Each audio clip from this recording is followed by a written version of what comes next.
अहिले ना के करम भरत भगवान अहिले ना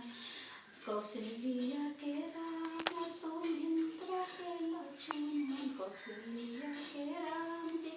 सौमित्र बाबू लक्ष्मण आके कहे के भरत भगवान